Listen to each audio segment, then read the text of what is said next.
오늘 한 해 제일 마지막 예배에 하나님께서 우리에게 주시는 말씀은 이사야서 43장 18절에서 19절의 말씀입니다.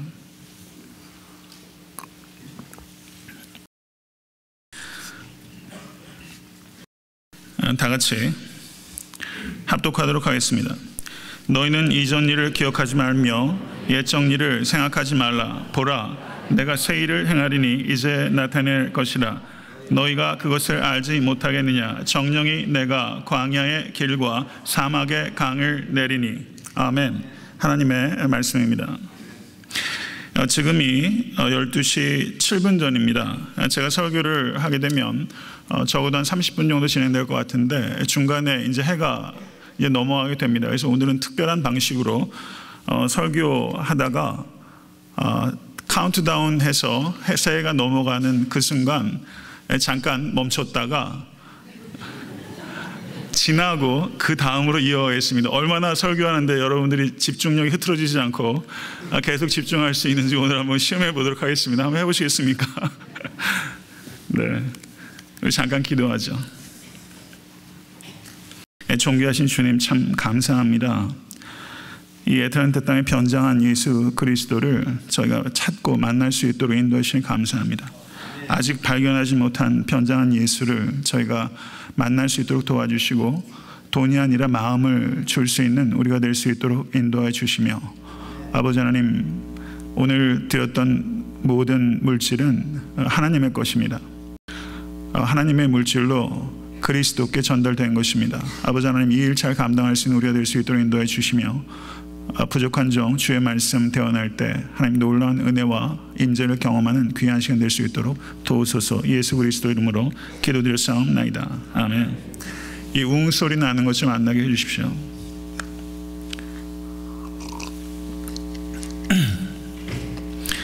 이제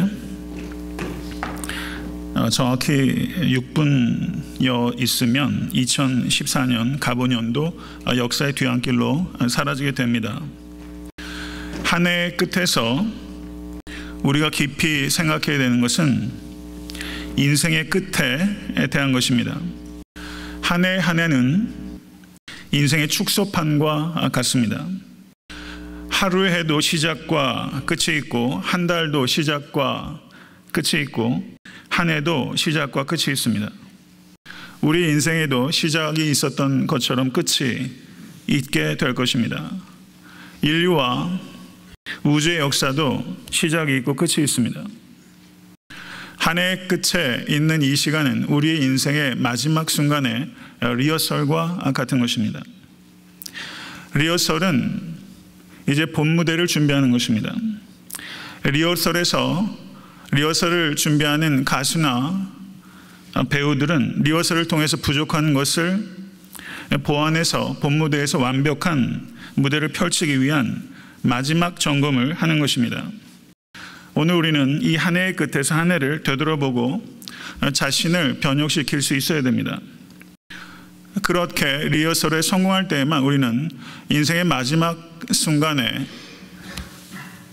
후회를 남기지 않는 삶을 살아가게 될 것입니다. 인생의 마지막 순간에는 결코 후회를 남기지 않는 모든 성도 되실 수 있게 되기를 주님의 이름으로 간절히 축원합니다.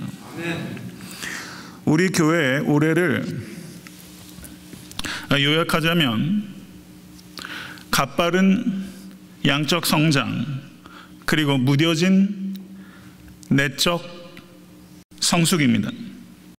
지난 1년 동안 교회에 오셔서 정착하신 성도님들이 거의 200분 가깝게 됩니다.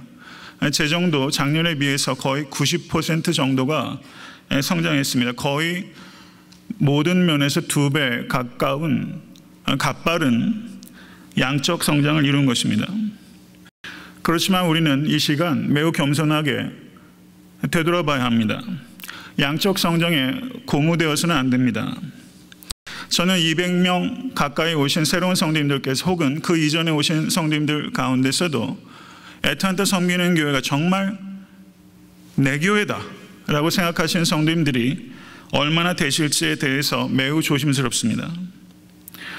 사랑하는 성도 여러분, 교회가 값바른 양적 성장에 성장을 할 수 있었던 것에 대해서는 하나님께 감사를, 무뎌진 내적 성숙에 대해서는 하나님께 회개를 올려야 됩니다. 그래서 이 시간 우리는 감사와 회개라는 매우 상반된 것 같은 두 가지 요소를 결합시키는 밸런스를 지켜야 됩니다. 감사하며 회개하는 성도와 교회가 될 수 있게 되기를 간절히 축원합니다. 연중에 제가 말씀드린 바와 같이 교회가 개척된 이래로 5년 6개월여입니다. 그런데 교회의 방향에 대해서 전에 없이 제가 많은 고심을 했던 시기이기도 합니다. 저에게는 개척한 이래로 가장 고통스럽기도 했던 1년이었습니다. 저는 2차례 설교를 통해서 애타한테 섬기는 교회가 약해지려는 교회에 거는 희망이라는 제목으로 설교를 했고, 교회가 부단히 약해져야 될 필요성에 대해서 강력하게 교회를 이끌어왔습니다. 재정이나 숫자에 의지하지 않는 교회가 되려고 부단히 힘써왔습니다. 그런데 저는 이 순간 한 가지 더 우리의 씨름이 필요하다라고 성도님들께 말씀드리고 싶습니다. 그것은 더 느려지려고 하는 교회입니다. 교회가 양적으로 가파르게 성장하다 보면 모든 일들을 사람 중심이 아니라 일 중심으로 하게 되고 효율성을 쫓아서 하게 되는 것입니다. 저는 그러한 일 중심으로, 효율성 중심으로 빠르게 돌아가는 일들에 대해서 의도적으로 속도를 늦추고, 늦더라도 서로 공유하고 공감하고 소통하면서 관계 중심적이고 자발적인 교회가 조직이 아닌 공동체가 되는 일에 모든 성도가 지혜와 힘을 모을 수 있기를 간절히 바라는 것입니다. 오래전에 저는 바보교회라는 제목으로 설교를 하면서 사도행전 11장의 안디옥 교회에 대해서 말씀드렸습니다. 저는 세상의 관점에서 볼 때는 애타한테 섬기는 교회가 바보교회가 될 수 있기를 간절히 바랍니다. 약해지려고 하고 더 느려지려고 하는 바보 같은 방식으로 사탄의 견고한 진에 구멍을 강하고 빠르게 낼 수 있는 교회를 반드시 세워갈 수 있는 여러분과 제가 될 수 있게 되기를 주님의 이름으로 간절히 축원합니다. 재작년에 달력을 300부, 작년에 400부, 올해 500부예요. 다소 인색하게 준비했죠. 달력 부수가 느는 것도 솔솔 짜는 재미가 있어요. 감사한 일이죠. 나가시는 길에 달력 가정당 꼭 한 부씩만 가져가십시오. 나중에 더 필요하면 가져가세요. 그런데 해가 바뀌면서 달력을 바꾸는 것보다 중요한 일이 있습니다. 날이 바뀌고 달이 바뀌고 계절이 바뀌고 해가 바뀌어도 내가 안 바뀌면 2014년에서 2015년 넘어가는 거 하등의 의미 없습니다. 자신을 바꾸지 못하면 신년으로 넘어가는 것 아무 가치 없습니다. 그러면 자신을 어떻게 바꿀 수 있습니까? 그것은 먼저 버림을 결단해야 자신을 바꿀 수 있습니다. 우리는 이제 신년을 앞두고 과거와 단절하기 위해서 3가지를 버리고자 하는 것입니다.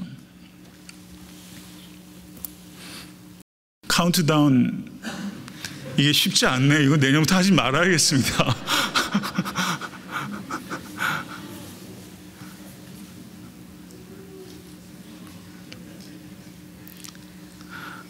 그냥 잠잠히 기다리시죠.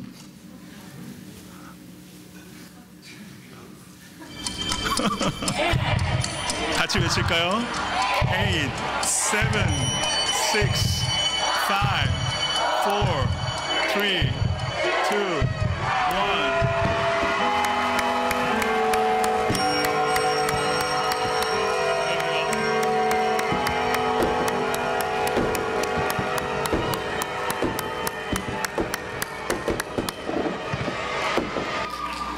할렐루야.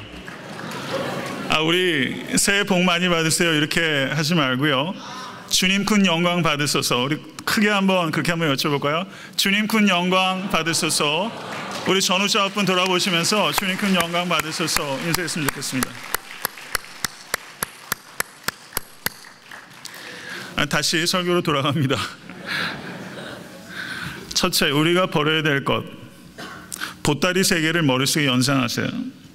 첫 번째 보따리는 염려의 보따리입니다. 저를 따라하시기 바랍니다. 염려를 버리자.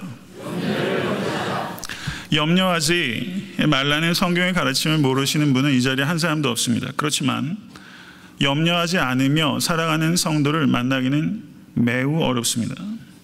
염려를 의미하는 성경 원어는 마음을 가르다라는 뜻입니다. 그러면 염려는 성경적인 원어에 비추어서 정의를 한다면 하나님을 향한 나의 마음을 쪼개는 것, 그것이 염려입니다. 염려는 나에 대한 하나님의 사랑과 나를 돌보시는 하나님의 능력, 이 두 가지를 의심하는 것입니다. 하나님의 사랑을 의심하고 하나님의 능력을 의심하는 것이기 때문에 염려는 단순히 심리적인 혹은 감정적인 상태를 얘기하는 것이 아니라 하나님의 사랑과 능력을 불신하는 심각한 죄입니다. 믿으시면 아멘 하세요. 우리는 그렇기 때문에 하나님을 믿으면서 동시에 염려할 수 없습니다. 조지 뮬러 목사님은 믿음의 시작은 염려의 끝이요, 염려의 시작은 믿음의 끝입니다. 염려하고 계십니까? 당신의 믿음이 죽을 것입니다. 믿음을 갖겠습니까? 당신의 염려가 죽을 것입니다. 이렇게 말씀했습니다. 성도 여러분, 2015년도에 믿으시겠습니까? 아니면 염려하시겠습니까? 믿으시겠습니까? 아멘. 그리스도인들이 제일 하기 어려운 게 뭔지 아십니까? 하나님을 믿는다고 하는 그리스도인들이 제일 하지 못하는 것, 하나님을 믿는 것을 제일 하지 못합니다. 이 얼마나 역설적이에요. 염려는 비신앙입니다. 또한 염려는 비생산적입니다. 마태복음 6장 27절에 너희 중에 누가 염려함으로 그 키를 한 자나 더할 수 있느냐. 이것은 염려가 그만큼 비생산적인 것이라는 것을 가리키는 것입니다. 주님께서는 마태복음 6장 34절에 내일 일을 위하여 염려하지 말라. 내일 일은 내일 염려할 것이요. 성도 여러분, 오늘 하루 아무리 성실하게 살고 주도 면밀하게 조심하면서 살아도 하루를 마감할 때 영 맞득지 않고 아쉬운 일들 투성입니다. 오늘 하루의 일들도 내 뜻대로 되지 않아요. 하물며 오늘 하루의 일들도 내가 결정할 수 없는 일들이 많은데 어떻게 내일 일들을 오늘 염려하겠습니까? 내일 일을 염려하는 것은 너무나 어리석고 비생산적인 것이라는 것을 기억하실 수 있게 간절히 바랍니다. 염려를 극복하기 위한 실천적인 제안을 드린다면 삶의 우선순위를 바꾸는 것입니다. 주님께서는 마태복음 6장 33절에 너희는 먼저 그의 나라와 그의 의를 구하라. 그리하면 이 모든 것을 너희에게 주시리라. 믿으십니까? 사람이 염려로부터 자유하기 위해서는 삶의 우선순위를 바꿔야 됩니다. 다른 말로 하면 삶의 목적이 바뀌어야 되는 것입니다. 목적이 불확실할 때 염려가 발생하는 것입니다. 성도님들의 목적이 표대를 향하면 염려는 도망칩니다. 근본적인 문제, 영원한 문제, 궁극적인 문제에 성도님들의 관심이 초점을 모을 수 있기를 간절히 바랍니다. 인간의 문제는 염려로 해결되는 것이 아니라 하나님의 은혜로 해결됩니다. 올 한 해 살아가시면서 하나님의 은혜로 모든 삶의 난관들을 돌파해 가시는 모든 권속 되실 수 있게 되기를 나사렛 예수 그리스도 이름으로 간절히 축원합니다. 두 번째 보따리는 따라하십시오. 두려움을 버리라.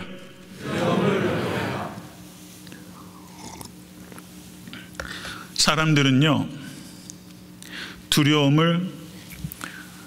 많은 것에 두려움을 갖습니다.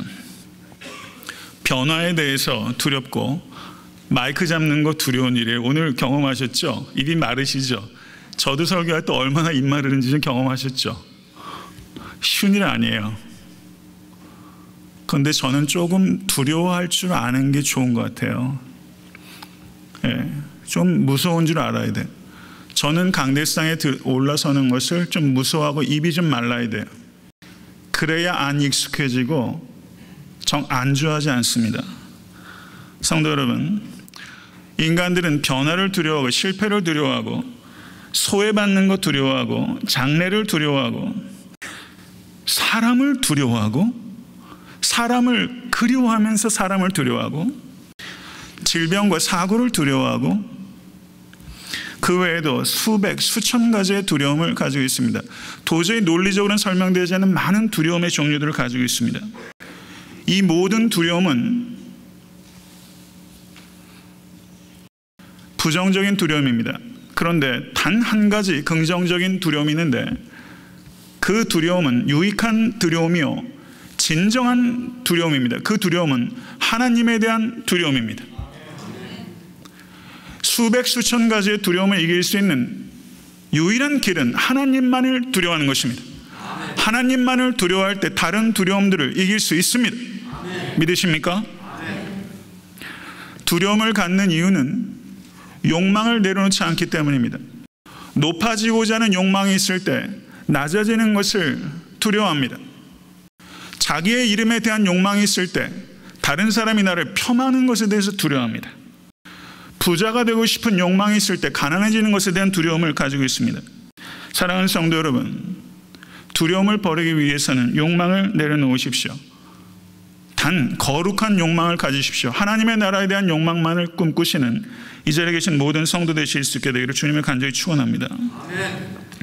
신명기 31장 6절에 너는 마음을 강하게 하고 담대히 하라. 그들을 두려워 말라. 그들 앞에서 떨지 말라. 이는 내 하나님 여호와 그가 너와 함께 행하실 것입니다. 반드시 너를 떠나지 아니하시며 버리지 아니하시리라. 하나님의 말씀입니다. 하나님 외에 아무것도 두려워하지 않기를 결단한 성도는 아멘 하십시오. 이 믿음 가지고 2015년도 돌파하십시오. 경랑이 있을 거예요. 예상할 수 있어요. 그러나 그 경랑을 돌파할 수 있는, 바다를 잠잠케 하실 수 있는 이는 바다를 밟으신 예수 그리스도입니다. 예수 그리스도와 걸으면 바다를 밟을 수 있습니다. 올 한해 반드시 바다를 밟으시는 우리 모두가 될 수 있게 되어 주님을 간절히 축원합니다. 세 번째는 따라하십시오. 미움을 버리라. 레위기 19장 17절에 너는 내 형제를 마음으로 미워하지 말며, 마태복음 5장 43절 44절에 또 내 이웃을 사랑하고 내 원수를 미워하라 했다는 것을 너희가 들었으나 나는 너희에게 이르노니 너희 원수를 사랑하며 너희를 핍박하는 자를 위하여 기도하라. 하나님의 말씀입니다. 믿으세요? 내 이웃을 사랑하고 또 어려워요. 그런데 예수님께서는 원수를 사랑하며 핍박하는 자를 위하여 기도하라. 하나님의 말씀이라고 믿는다고 말씀하셨어요. 아멘입니까? 아멘이 정말 나오십니까? 여러분, 이게 마태가 과장으로 하이퍼볼리로 그저 좋은 말로 실천 안 해도 되는, 그냥 이런 방향으로 사십시오 라는 정도의 교훈적인 이야기를 준 것이 아니라 이렇게 살라는 실천적인 명령으로 우리에게 주셨어요. 성도 여러분, 메이저리그에 추신수 선수가 있는데 추신수 선수가 텍사스로 가기 전에 클리브랜드 인디언스라는 팀에 있었습니다. 그런데 디트로이트 타이거스와 경기 중에 있었던 일입니다. 2010년도 6월 3일에 있었던 일입니다. 이제 영상으로 조금 이따 보시게 될 텐데요. 코메리카 파크라는 곳에서 디트로이트와 클리브랜드의 경기가 있었는데 그때 디트로이트의 선발이 아만도 갈라라가라는 선수인데 퍼펙트 게임을 완성하는 직전이었습니다.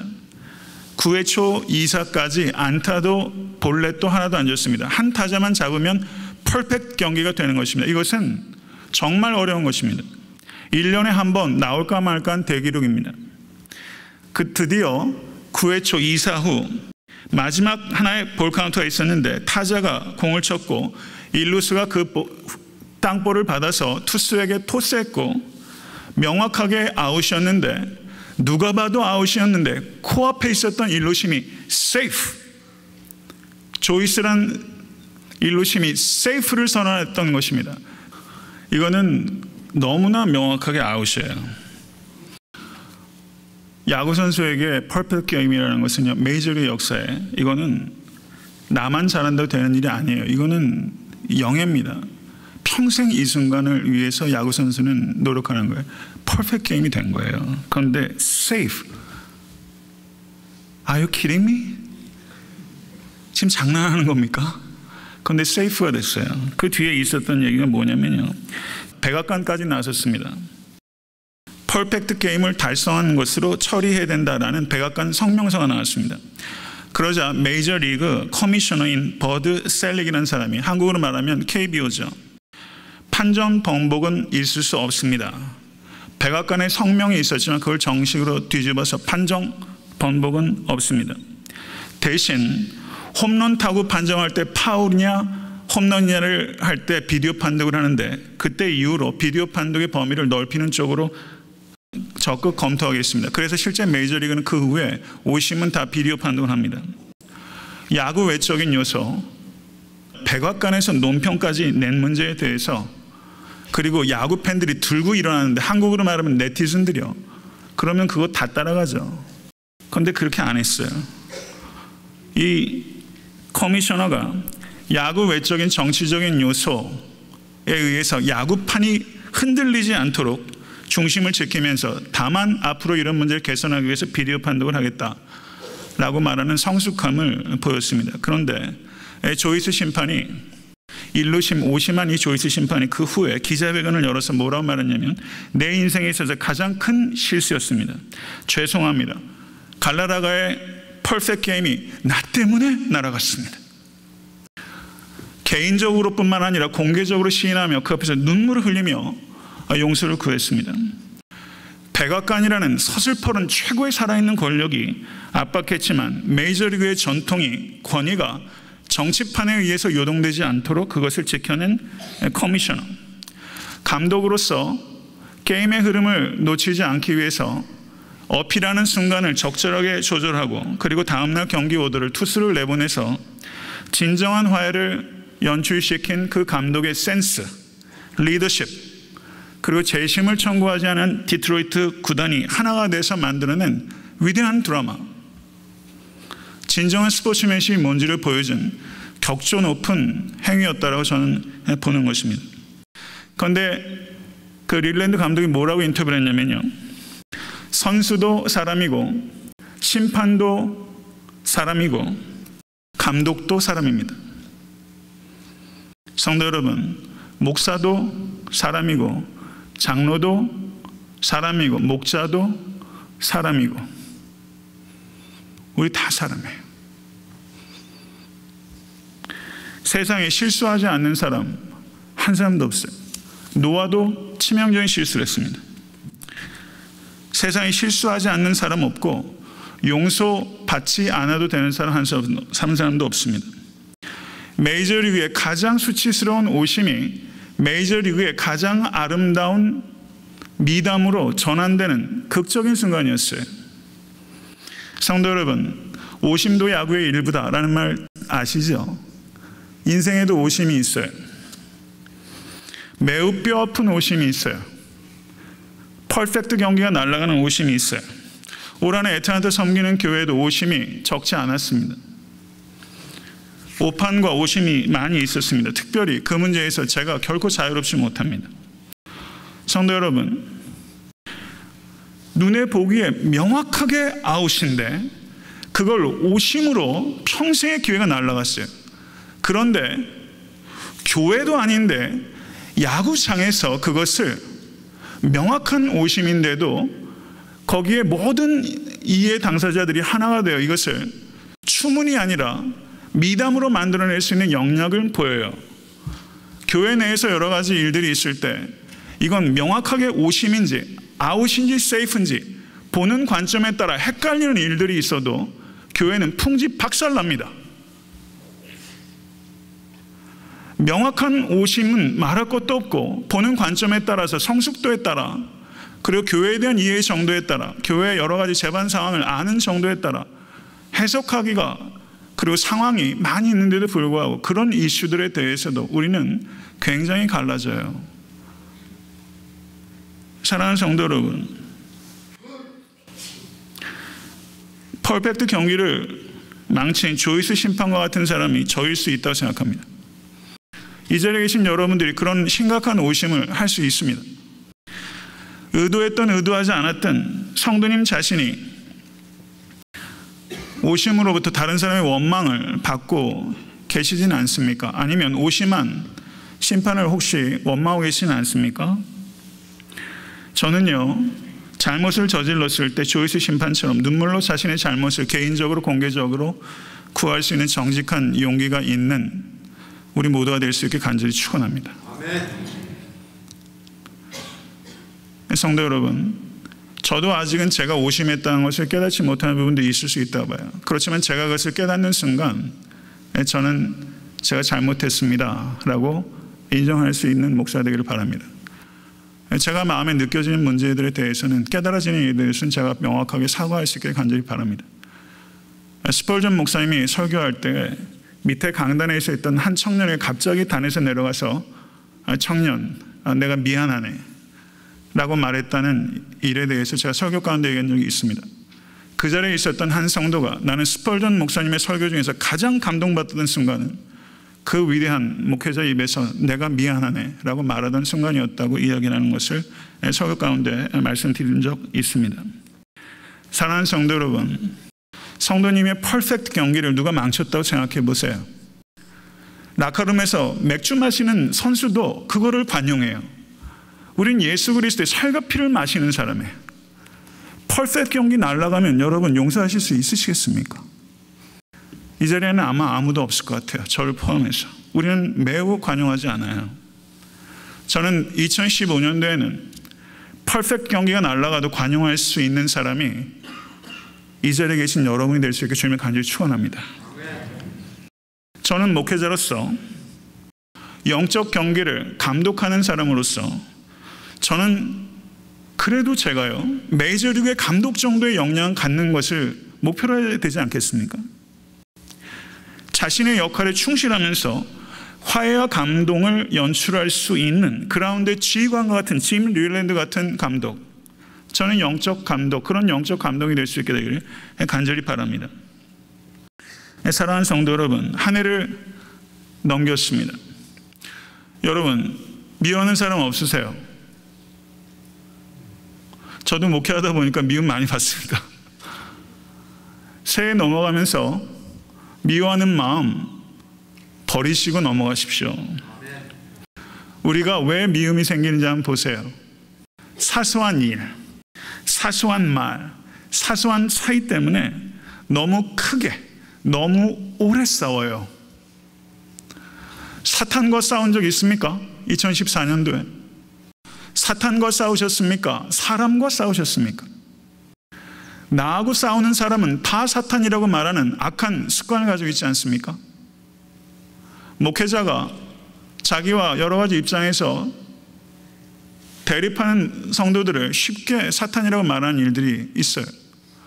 저는 가장 사탄의 공격을 받고 그리고 사탄에 취약하고 한 존재, 그리고 사탄의 도구로 전락하기 쉬운 존재가 목회자라고 생각합니다. 목회자들이 기독교 역사상 성도들을 사탄의 도구라고 말하면서 정치적 입장이 다른 사람들을 핍박할 때 사탄이라고 얘기하는 경우가 많이 있었지만 실제 사탄의 역할을 했던 경우는 교회 지도자들이었어요. 기득권자들이었습니다. 사탄의 도구로 쓰임받지 않을 수 있는 가능성이 없는 사람 한 사람도 없습니다. 목회자를 위해서 기도해 주시길 간절히 바랍니다. 성도 여러분, 우리는 너무 극단적으로 말해요. 다시 안 볼 것 같이 해요. 그러다 다시 만나면 머쓱하잖아요. 극단적으로 말하지 않으셨으면 좋겠어요. 언어 습관이 고쳐져야 돼요. 그런데요, 안 되는 경우들도 참 많잖아요. 시간이 오래 걸려요. 서로 용납하고 오래 참으시면서 사랑의 짐을 질 수 있는 여러분과 제가 될 수 있게 간절히 바랍니다. 세상의 죄와 불의에 대해서 한번 격렬하게 싸워보신 적 있으십니까? 그런데 왜 성도들과는 그렇게 격렬하게 싸웁니까? 얼마나 부끄러운 일이에요. 교회가 왜 사탄과 싸우지 못하고 사람과 싸웁니까? 성도 여러분, 우리의 체질이 안 바뀌면 우리는 사탄과 싸우는 교회가 못 됩니다. 2015년도에 우리는 사탄에게 총을 쏠 수 있게 되길 간절히 바랍니다. 그래서 오늘 이 시간 마음속에 미워하는 대상을 반드시 놓고 2015년으로 시작하는 여러분과 제가 되어야만 됩니다. 세상에서 제일 힘든 일이 뭔지 아세요? 미워하는 일. 세상에서 제일 불행한 사람이 누군지 아십니까? 용서하지 못하는 사람. 미움의 감옥에서 자유하십시오. 그런데 가장 가까운 사람을 미워하는 경우가 많아요. 남편, 아내, 목사.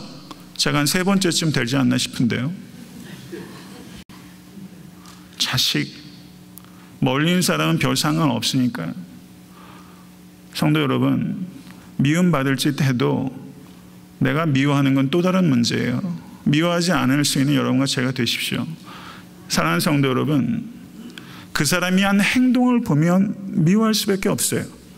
그런데 그 사람을 위해서 그리스도께서 하신 행동을 보면 사랑할 수밖에 없어요. 그 사람이 나에게 한 행동을 보지 말고 그리스도께서 그 사람을 위해서 하신 행동을 주목하실 수 있는 여러분과 제가 되십시오. 그러면 자유예요. 이런 자유. 사랑하는 성도 여러분, 애타한테 섬기는 교회가 2015년도에는 적어도 야구판보다는 나은 교회가 될 수 있기 위해서 힘을 모으시겠습니까? 아멘. 크게 아멘 하셨습니다. 2015년도에는 반드시 그런 기적이 일어나는 교회가 되기를 소원합니다. 저를 따라 하십시오. 은혜의 깊이가 용서의 깊이다. 성도 여러분, 용서는 감정으로 못해요. 의지가 강한 분이 있어요. 의지로 용서되던가요? 용서는 은혜로 하는 거예요. 목회자에 대한 미움이 있으실 거예요. 여태까지 신앙생활 하시면서 성도 여러분, 죄송합니다. 정말 교회의 문제는 목회자의 문제고 우리 교회의 문제도 본질적으로는 제 문제예요. 혹시 이전 목사에 대한 미움을 아직도 가지고 계시다면 성도 여러분, 그 미움도 다 버리십시오. 사람입니다. 기도하시면서 그 목회자가 견고하게 있어서 하나님의 나라를 위해 쓰임 받으실 수 있도록 이제 마음에서 풀어주세요. 풀어주세요. 그것도 풀어주세요. 저는요, 2015년도에도 애타한테 섬기는 교회에서 오심이 있을 거라고 생각해요. 아멘? 아멘 하셔야죠. 오심이 꽤 있을 거예요. 제가 아마 safe 하는 정 떨어지는 소리 하거나 아웃이라는 얘기 하는 일도 있을 겁니다. 오심이 있을 거예요. 저는 그거 두렵지 않아요. 제가 두려운 건 뭔지 아세요? 오심을 덮어주지 못하는 일들이, 오심을 덮기 위해서는 사랑과 지혜가 필요한데 사랑과 지혜가 없어서 오심을 덮어주지 못하고 추문을 추물로 남기는 교회가 되는 것, 전 그것이 두렵습니다. 스포츠맨들이 만들어낸 미담 이상의 아름다운 간증이 애타한테 섬기는 교회에서 넘쳐날 수 있게 간절히 바랍니다. 말씀이 맺습니다. 오늘 15개의 목장이, 그거는 교회가 드린 돈이 아니라 성도님들께서, 헌금은요 교회에 내는 돈이 아니라 하나님께 드리는 것이고, 교회에서 나가는 예물들은 교회가 주는 것이 아니라 하나님께서 주는 것입니다. 아멘. 헌금의 정의는 하나님께 드리는 것이고, 그래서 교회에서 구제하는 돈을 받으면서 교회에다 고맙다고 하는 사람들한테 저는요, 교회에다 고맙다고 하지 마세요 라고 얘기를 해요. 부끄러워하지 마시라고.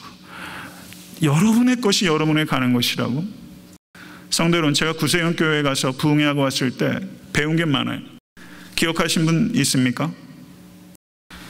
헌금은요 사탄을 쏘는 총알입니다. 이 헌금을 가지고 교회 건물 거창하게 져서 사탄에게 총을 쏘는 것이 아니라 이 헌금을 통해서 우리가 필요한 만큼만 이 외형적인 것들을 하고 총력을 다해서 총알을 사탄에게 쏘는 교회, 지극히 작은 자를 섬기는 교회, 버겁도록 선교하는 교회. 그래서요, 내년에는요 우리가 사탄을 향해서 총을 쏠 수 있는 교회가 될 수 있게 간절히 축원합니다. 여러분, 마음속에 아직까지 미워하는 분 계시면 내려놓으시겠어요? 아멘 소리가 줄어들었어요. 네. 내려놓으시겠어요? 여러분, 여러분을 위해서 용서하라고 왜 주님께서 말씀하신 줄 알아요? 70번씩 7번이라고. 그게 무슨 말이 그래요? 그거는요, 나에게 악을 행한 사람을 위해서 하는 것이 아니라 미움의 감옥에 갇혀있는 나를 위해서 주신 말씀이에요. 믿으십니까? 사랑하는 성도 여러분, 절 따라하십시오. 결단이 있는 분만 따라하세요. 기계적으로 따라하지 마세요. 나는 염려와 두려움과 미움을 던지기로 결단합니다. 아멘. 2015년도는 이 세 가지를 버리면 이제 힘차게 시작할 수 있습니다. 성도 여러분, 이 결단이 있으시면 우리 2015년도의 첫 번째 기도에 우리 모두 우리 일어서서 기도하고 싶지 않습니까? 우리 다 일어서서 하나님 앞에 기도했으면 좋겠습니다.